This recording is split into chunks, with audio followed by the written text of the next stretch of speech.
I'm here with Delaware Tech, and welcome to the Lunch and Learn.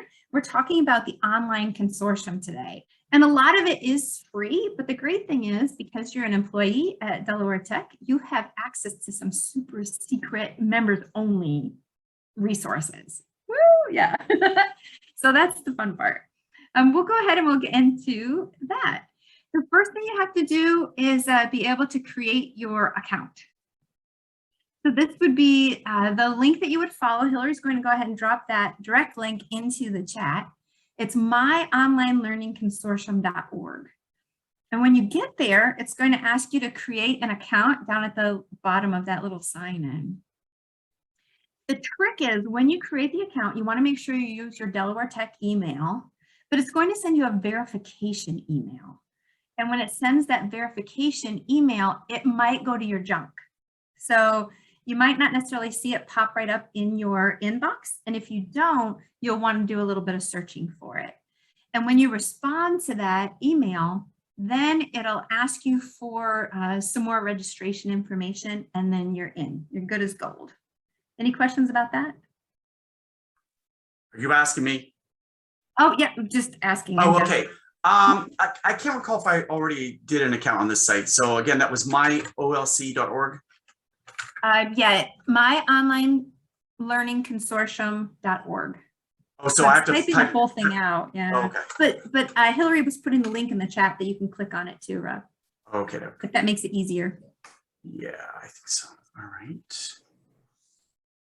Again, while you're finishing that up, there are plenty of free resources, but becoming a member, you get access to some other areas of the site as well. And there's some different features that you might enjoy. And I'm kind of looking at these resources in 3 tiers. So tier 1 is kind of that real basic. Hi, Charlene. Tier 1 is kind of that basic access, right?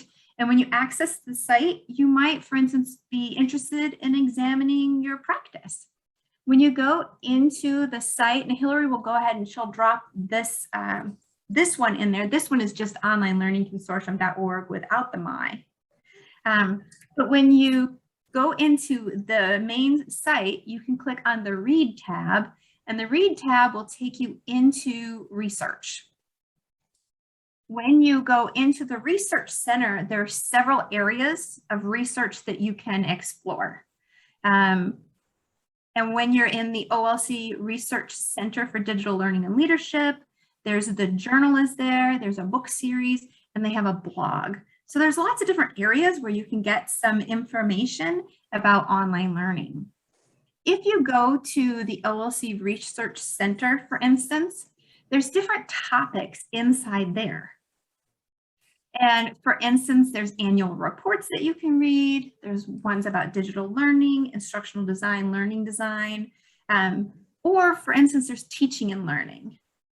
If we click on teaching and learning, then we see that we can have access to all these different kinds of reports, studies, or white papers. For instance, ones about access and accessibility, making digital learning work. Or you even have, for instance, this one that's a high-tech, high-touch decision-making guide.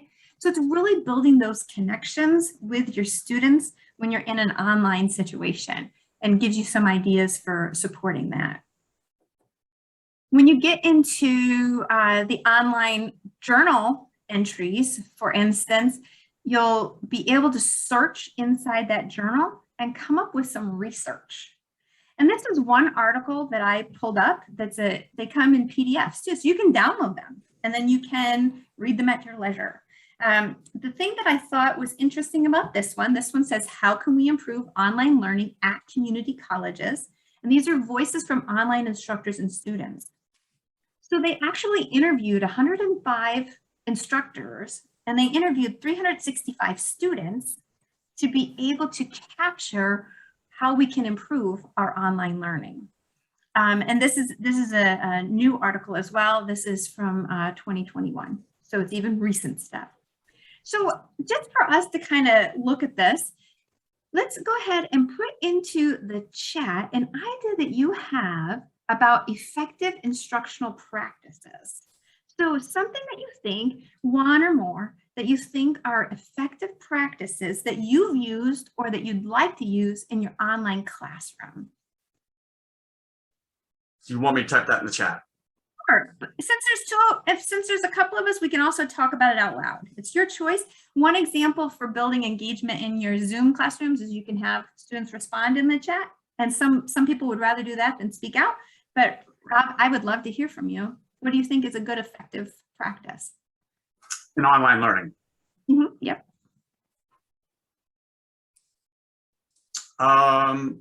Well, for languages, I mean, a lot of integration of multimedia in the class sessions live and asynchronously. So giving that information in a few different ways. And for instance, I think you like to use video a lot, right? Mm-hmm. Yeah, so being able to use some video. Charlene, do you have any ideas that you want to share?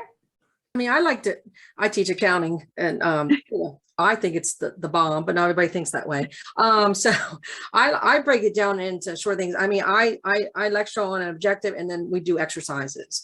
And then I've been the Zoom polls are really cool at the end.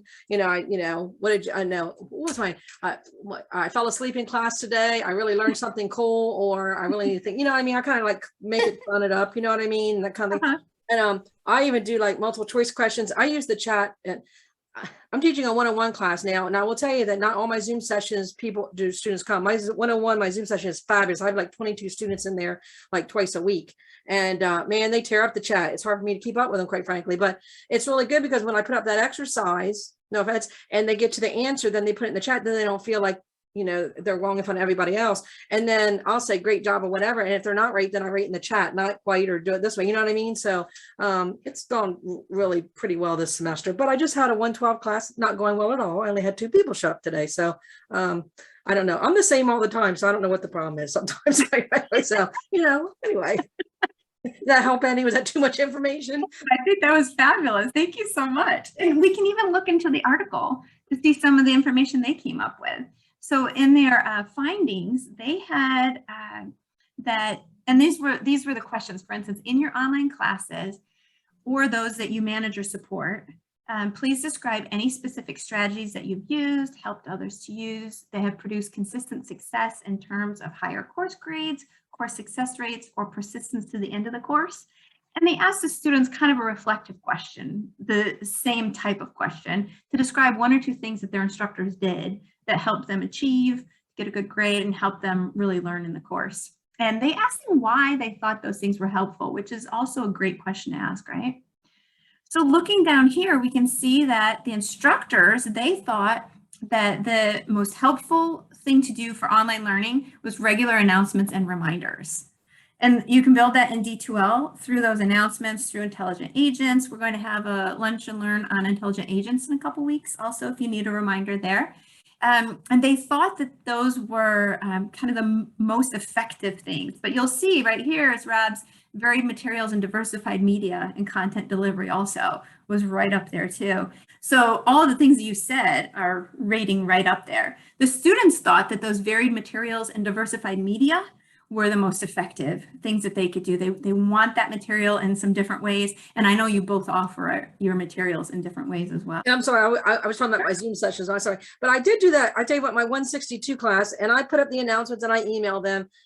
And no offense, maybe I don't do a very good, they don't read them. I mean, I got my Bitmoji on there and all that. So this time it was a 3-minute video, and I said, make sure you do this, this, that, and the other. And unbelievably, it's worked out. You know what I mean? It seems to work out it seems worked out much better anyway. So I guess I'm hitting the people that like the email, the people that like the announcement, the people that like the video. Do you know what I mean?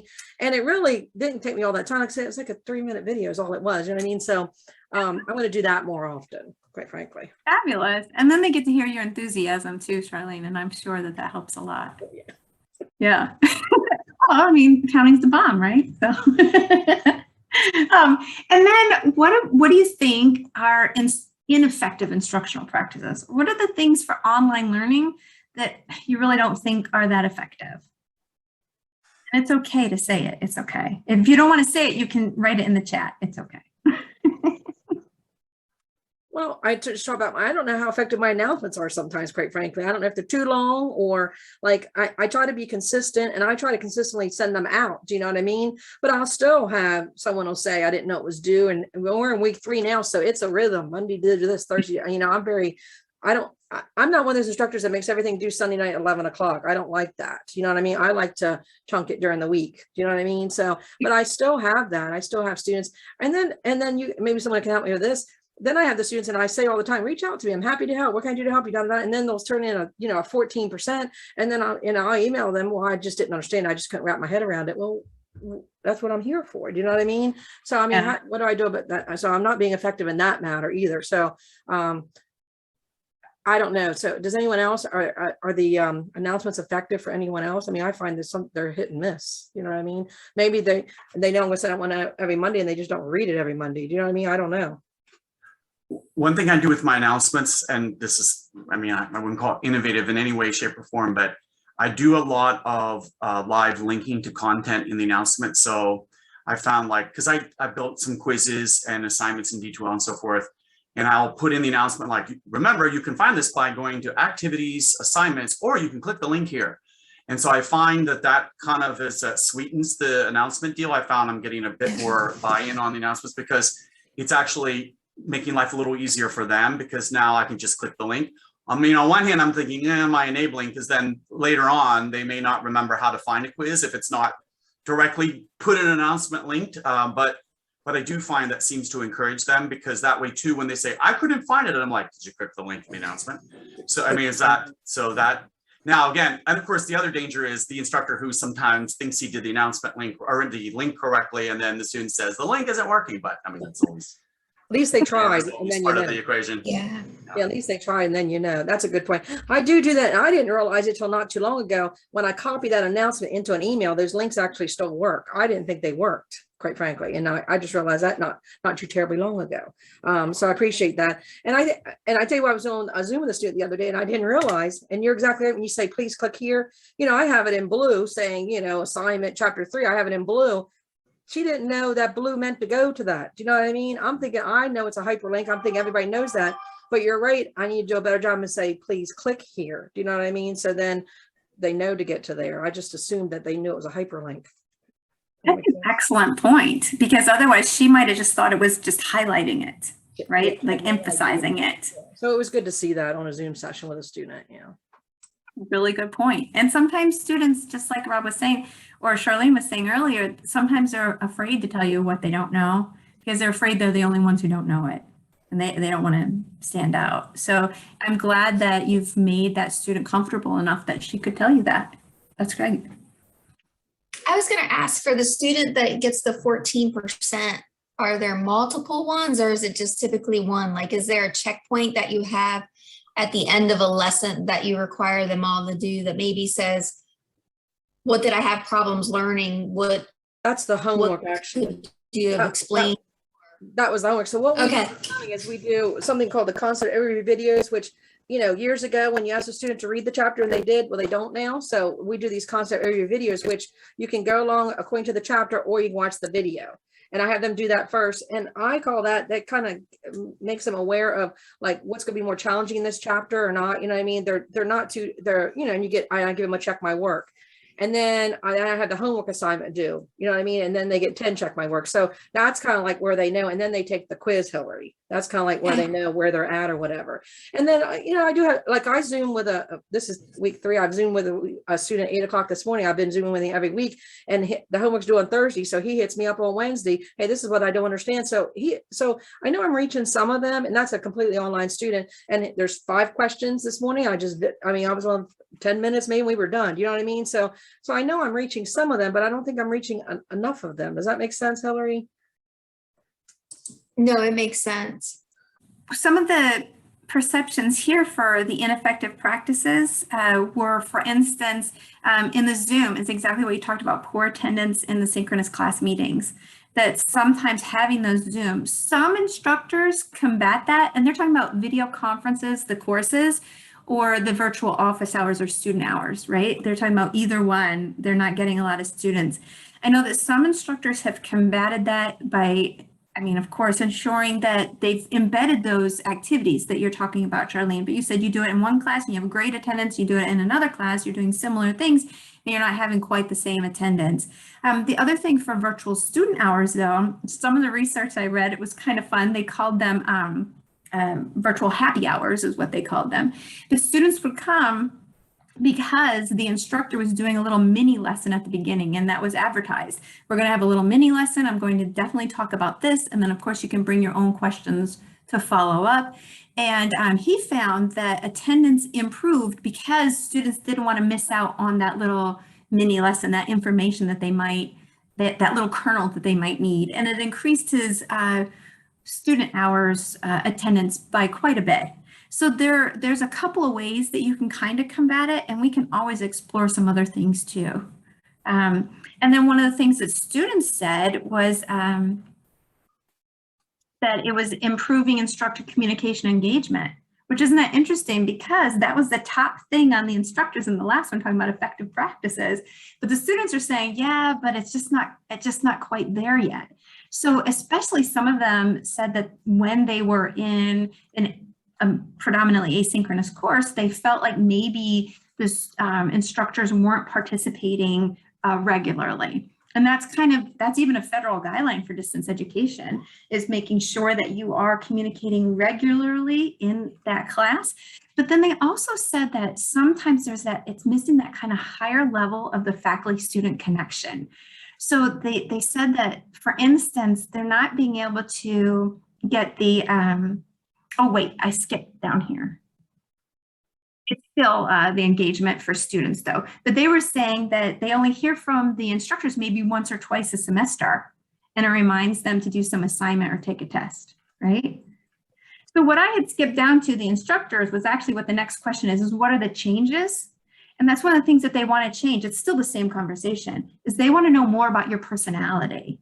They want to see your humor. They want to feel that connection with you. And from the research that I've read, they're particularly concerned, online students are particularly concerned with their instructor. They want to build that connection with you. It is harder to build the student-to-student connections. They're online, they have their own friends, they have their own network outside of class. So their relationship to you is so important.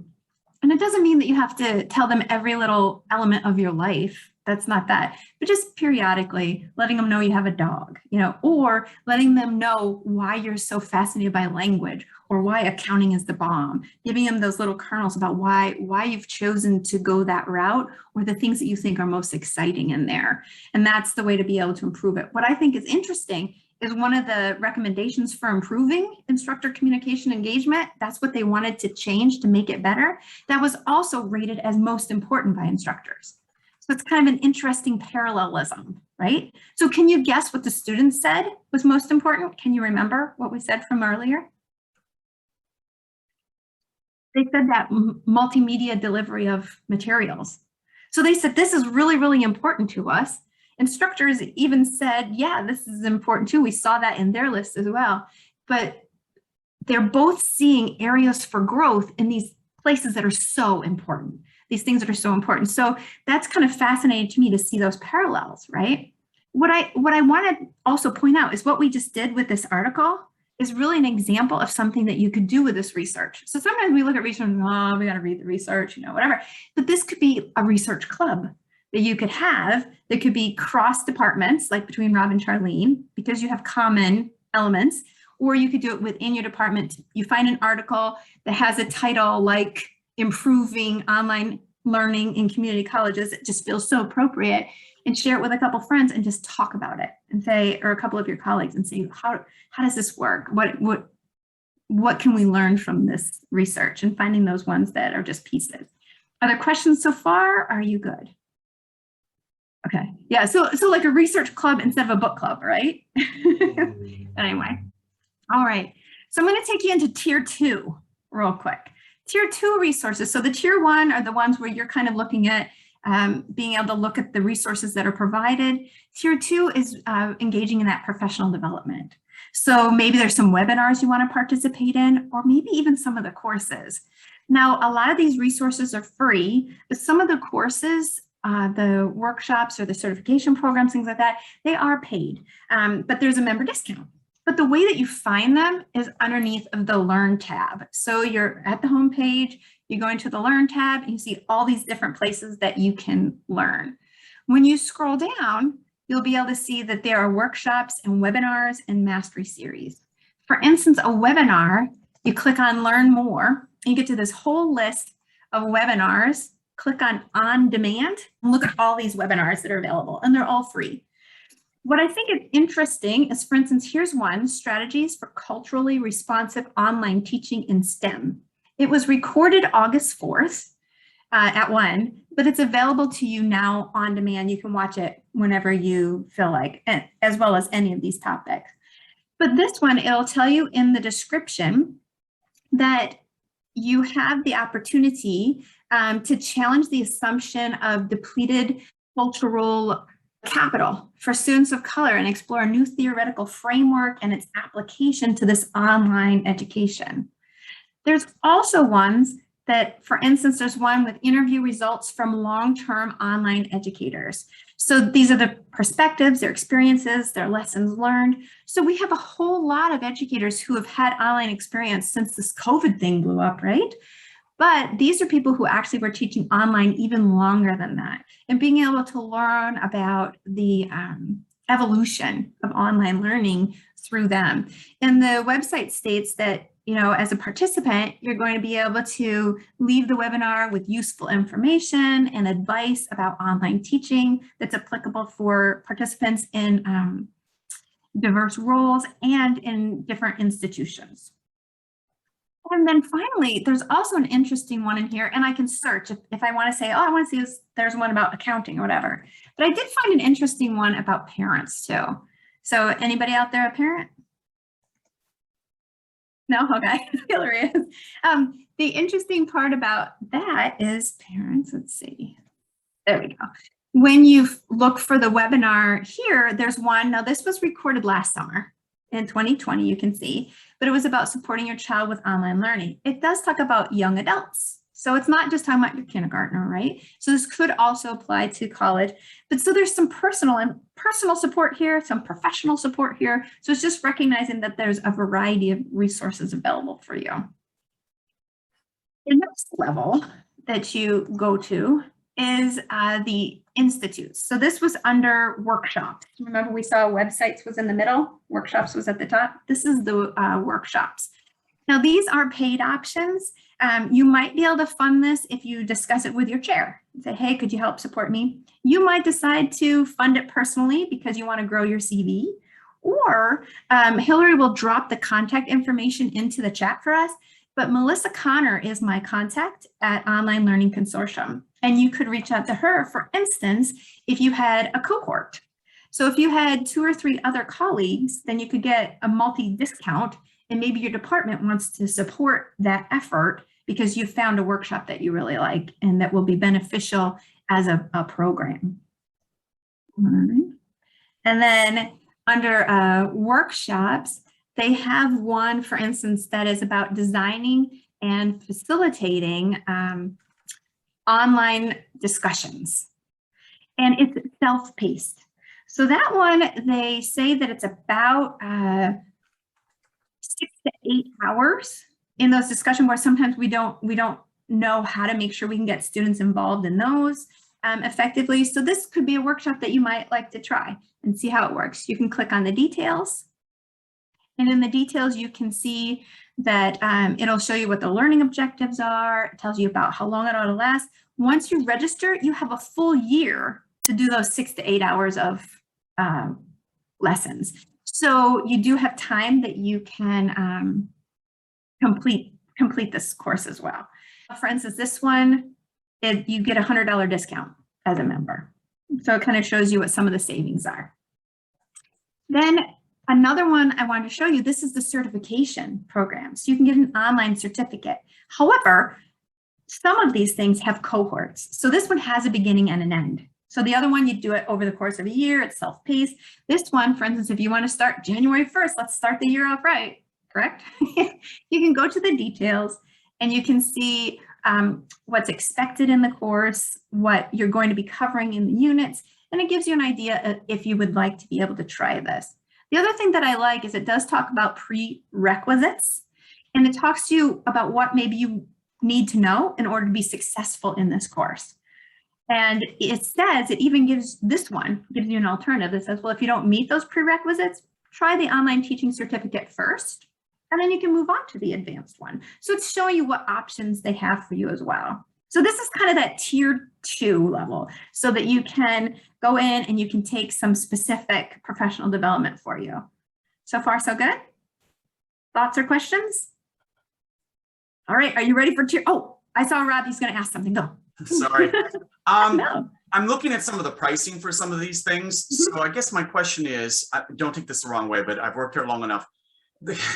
If I were to ask for one of these, my fear is like, I'll get back, well, we offer something like that through a micro-credential for free. So, I mean, I guess I'm just asking in the sense of, is there a way to kind of know, like, don't even look at that one, or you know what I mean? Like, I just don't want to waste anybody's time in requesting something that might be kind of superfluous. I don't know. Yeah, I don't have a direct answer for you on that, because I think a lot of it would be department specific. From what my understanding is, that you could talk to department leads or department heads, to be able to say, this is something that I think is interesting and is valuable. And if you reach out to Melissa Connor, she might even be able to give you a deeper dive description, so that your department can help, or you can argue the value of the course and have some more evidence to support you. Does that make sense? Yeah, but there isn't a pat answer that says that they'll say, no, you can't do this one. I think it's a case-by-case dependent. All right, we're going to dive into tier 3 real quick. Tier 3 resources, the way I'm kind of viewing them, are for individuals who really want to get involved with the Online Learning Consortium at a different level. So if you go into the homepage and you go to About, and you click on About, you can see that there are volunteer opportunities, for instance. If you click on the volunteer opportunities, you'll see this lovely picture here, and underneath there are some different ways that you can get involved. What I think is really exciting is you have the opportunity that you can contribute to the blog. So here's an example. I mentioned it briefly in the tier 1, that if you want to read it, then that's kind of a tier 1 thing, getting that information, helping you assess your practice. But here's some new information in the blog. For instance, there's a topic about staying online. It's an interview with Bob Ubel on the affordances of teaching online. There's another one that talks about how HighFlex saved my leadership journey, a humbling lived experience. So those might be things that you just want to read and you want to explore, and that's a great resource. But I bet you probably have some personal experience as well that you can share and submit it for publication on the blog, and you could be a part of this. So just offering that as an option. Another option that you have, you can build your CV by becoming a journal reviewer. So underneath of the Get Involved also, there's the Online Learning Journal, and you can become a reviewer. So that research that we read, you would be one of the people who reads that article when it's submitted to decide if it fits with the journal, if it's sound in its presentation, and decide if it gets published. So you can grow your CV that way. The other thing you can do, you can volunteer at the conferences. And their conference, this time they have a virtual side and they have an in-person. So you could volunteer to manage, for instance, a session. You could be the host for the session, things like that. Or you can volunteer to review those proposals that are submitted. Say, yeah, this is a good proposal. It should have a wider audience, things like that. And then here's the best thing. Hillary's going to pop it into the chat. You can also submit your own proposal. Yay! So that you can present at Innovate 2022. The fun part is it is due September 29th. So you only have a couple weeks, but sometimes a short deadline is motivating. So here you go, you have this opportunity. And what's great is that it is available virtually and in person. So the nice part about it is when you're, here it is, here's the information. March 28th is when you would actually present. Somewhere between March 28th and April 1st. So you'd have some time to get your head in the right space, right? And that's virtual. If you have the opportunity and travel fits and some of that, you could go to Dallas in April for that one. But the thing that I really love about, I mean, I think if there's a benefit that came out of all of this kind of COVID stuff, it's that we have these opportunities for virtual, and it kind of opens up the world for us and provides us that chance to participate, because it's hard to get to Texas, right? But you can participate virtually and have that opportunity again to grow and to share your knowledge. So those are some thoughts there of how you can kind of have that tier 3 option for the resources to really grow. All right. Do you have any questions for me so far? Because I have one more for you. No? Okay, here's my question for you. What's one thing from, or more, but one thing from tier 1, 2, or 3 that I've mentioned so far that you're like, yes, I can use that? All 3. I mean, first one, when you put it, and I'm sorry I come in a little late, I had a class. The first one, you put up the article and you talked about, the do's and don'ts. I mean, I always think it's good. I participate on webinars when I can, the free ones, I will tell you. And I always love it when they do a panel of students and you learn all kinds of interesting things, you know what I mean? So I think that's always helpful. And then we talk about all this training here. I mean, I always learn something. Anytime that I go on any sort of training, I always learn, you learn something. Even if I think I know, what the topic is or whatever, I'll just tune in or put it up on my screen, you know what I mean? If I'm working on something else, so I always learn something. So the more opportunities we have to partake in these sorts of things. I mean, I learned Jamboard's my new thing. Jason's on here, so he's gonna talk about that this week. So like I said, it's been there. I didn't know it was there. I'm using it now. So I always learn something. And there's a coffee talk tomorrow, right, Jason, for that? Friday. Oh, Friday. It's Wednesday. Oh my gosh. Anyway. Okay. Rob, do you have anything? The workshop options, just because you can never have too many, like, as long as you have time to kind of peruse and browse.